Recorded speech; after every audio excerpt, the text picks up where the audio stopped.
orientation of being heel babyface, like that's the obvious one. But then you have Gunther being focused on the chops as his primary strike. Then you have Damian focused on the kicks. I mean, he does have the forearms and the punches, but he's very kick based with his karate background. And then you have what they represent. So Gunther, the arrogant upper class, and then Damian fighting now for the everyday man, the regular person, the average Joe, the middle class, whatever you call it.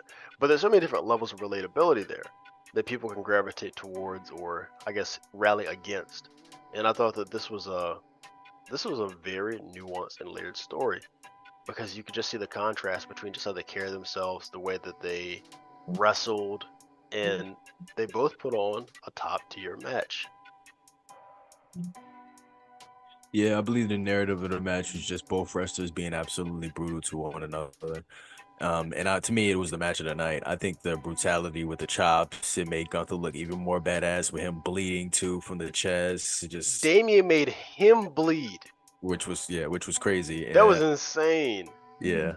And then still being able to pick up the win despite some help from Finn. But so I think it should be a really good title reign for Gunther.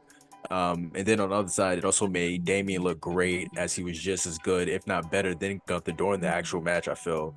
Which Oh brings yeah. which brings me to my actual mark moment for the match. I kind of mentioned it earlier, but Damian seeing Finn get hit by Gunther and then him getting angry, which kind of brings back the reminders of his old character that you was talking about. And Damian just withstanding Gunther's attacks and then just unleashed some massive clotheslines. I was like, damn, It's like some like massive clotheslines. And I felt like this moment really, and really the whole match really showcased how good Damian can be.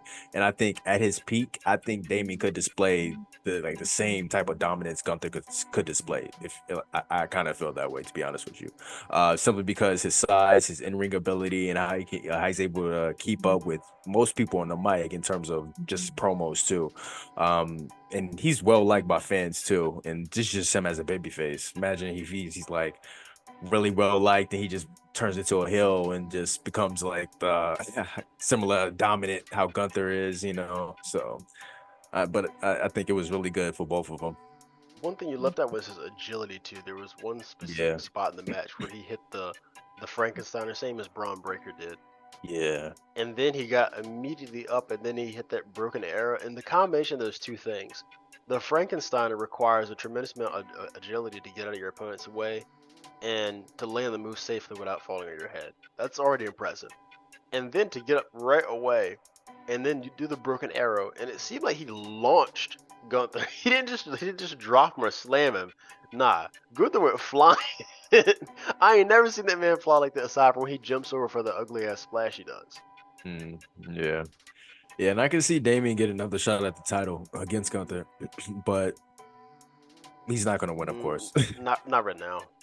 You don't think so? No. He's gonna be too focused on Finn. Yeah, He has that's to deal with Finn first, yeah.